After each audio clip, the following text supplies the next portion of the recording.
Maligayang kaarawan. Hi guys. So gabi na dito guys, mag-alas 9 na ng gabi. And then bukas kasi ay birthday ng aking asawa. So birthday niya guys, then wala akong mga emek-emek about sa kanyang birthday tomorrow.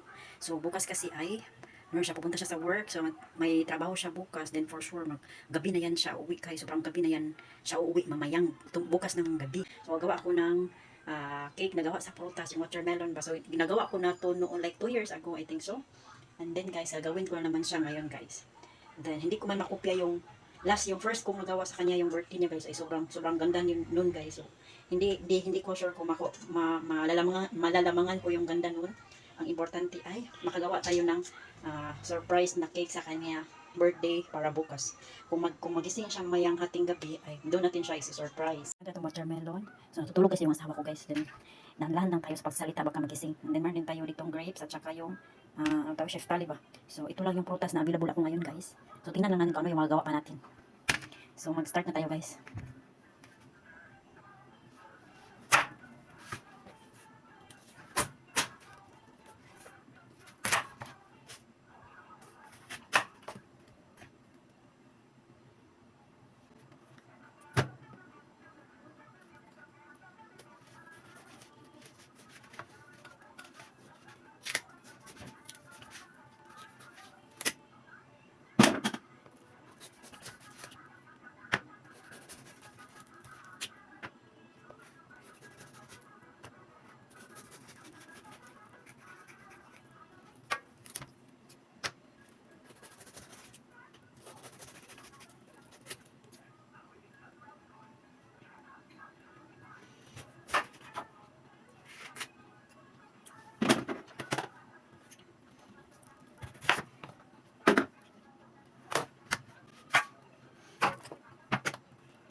So, ayan guys, binalatan ko lang siya, no. So, actually, hindi ko siya kinuha lahat yung mga puti sa watermelon. So, nagtira ako ng puti dyan, guys. Para kunwari, guys, dalawa yung flavor ng cake mo, o, diba? Watermelon at saka vanilla, diba, guys?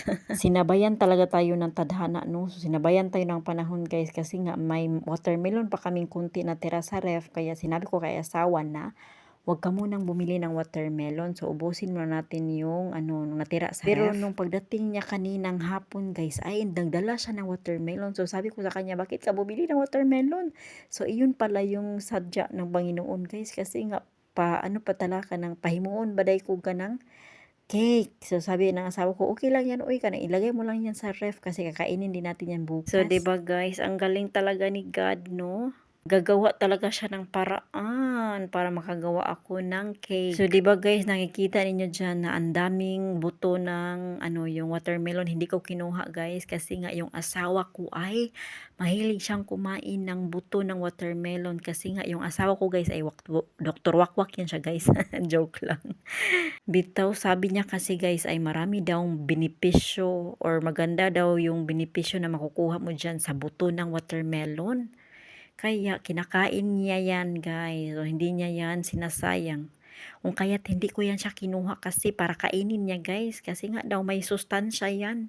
O diba, hindi ko alam kung anong sustansya niyan. Basta masustansya daw yan. Pero ako guys, hindi ko talaga yan kinakain. Kahit ilang beses pa yan sinasabi ng asawa ko na kainin mo kasi nga masustansya yan. May ano daw yan, may benepisyo daw yan sa pagkatawan mo. Pero hindi ko talaga kayang kainin yung buto guys. Para kasing naiiwan yung buto sa aking lalamunan guys. Kaya hindi ko siya kinakain. Uy, isa din yan sa dahilan guys kung bakit di ko masyado gusto talaga yung watermelon. Kasi nga guys, ang daming buto guys. Uy, tinitingnan ko pa nga lang. Ay na, para na akong bang tinatamad kumain. Kasi nga, sa daming buto na nakikita. So anyway guys, hiniwa ko na pala dito yung shiftali guys. Tapos hinuhulma-hulma ko kunwari siya dyan na heart, o diba?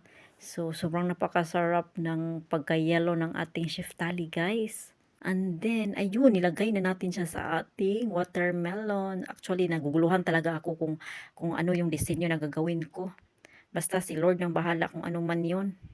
And then, kumuha na ako ng toothpick kasi nga ito yung panglaban natin sa sakit ng katawan, charot. Ito talaga yung makakatulong natin para mapatindog ba or ang tawag diyan, oy, mapatayo natin yung ating prutas, o 'di ba? Ang laking tulong talaga ng ating toothpick. Sa puntong ito guys ay naguguluhan ako kung ano yung disenyo yung gusto kong gawin. So yung chef tali dyan ay binaano ko siya ang tawag dyan, ibalhin-balhin ba in Bisaya.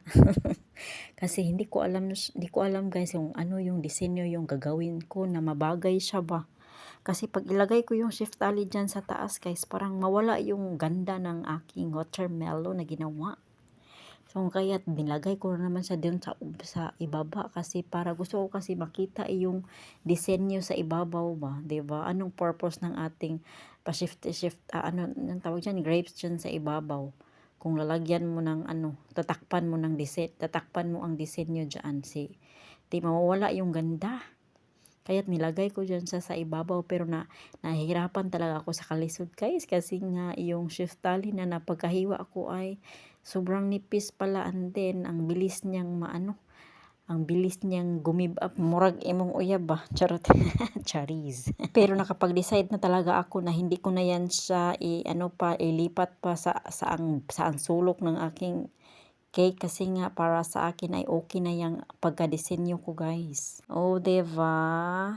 Proud to myself. So, alam nyo ba guys na sobrang paborito ng asawa ko yung color yellow kaya nilagyan ko ng yellow na candle dyan para naman maging mas masaya pa yung kaniyang mata at saka kanyang puso kasi gustong gusto niya talaga yung kulay na yellow guys. So insakto may prutas tayo dyang shiftali na nagpapakulay ng ating cake dyan. So, 'di ba? So, mas lalong gumanda or nagkumulay yung ating cake. Sobrang nai-inlove talaga ako sa aking ginagawa, guys. And then, guys, naisip ko na may tinaguan pala ako sa kaba na guys, yung mga ganyan ba na chocolate, guys, na pang toppings dyan sa ating cake. So, ayun, nagduha-duha ko, guys. Dalawang isip ako kung lalagyan ko ba siya kasi baka mawala na naman yung disenyo, mawala naman yung ganda natin dyan sa itaas. Ano bang tawag dyan? Bakit tayo gumagawa-gawa ng heart? Itatakpan mo lang pala, o di ba? Hindi ko alam guys kung okay ba siya, nilagyan ko siya ng ganyan-ganyan. Kasi para sa akin guys ay gusto ko ba na maging mas makulay pa yung kaniyang cake. So okay naman siguro guys, no? Bahala na lang yung heart na natakpan dyan, yung heart na ginawa ko doon, yung inukit-ukit ko pa guys. And then insakto din na meron kaming natira na chocolate na dala ni Mr. galing sa ibang bansa. So ayan guys, sobrang paborito niya kasi yung chocolate na yan guys. Gipaningot kog slight. So at least nahuman na dyan natog himo ang iyahang kanang nahuman na natog himo ang iyahang guys, iyahang tawagan iyahang cake. So ilagay na natin siya sa ref. Takpan lang natin guys. Ato lang takluban para dili At iyon na nga guys, dumating na yung aking jusawa galing sa labas kasi nga, 'di ba sabi ko sa inyo yung gumawa ako ng cake ay natulog siya. So hindi pala siya nakatulog dun guys. So gumising siya and then sabi niya lalabas daw siya kasi nga yung paa niya ay sumasakit. Kailangan niya daw mag-exercise ng slight. So yun, lumabas siya guys. So pinayagan ko naman kasi nga yung balak ko pagdating niya ay doon ko na siya surprise. So ayun, lumalis siya. Tapos, bumalik siya guys. Alam nyo ba kung anong oras na? Alas 12 na. Insakto talagang alas 12. I think alas 12, 12:10 ata yun. And then, pagkadating niya sa bahay, ay ano ang hinihingi niya?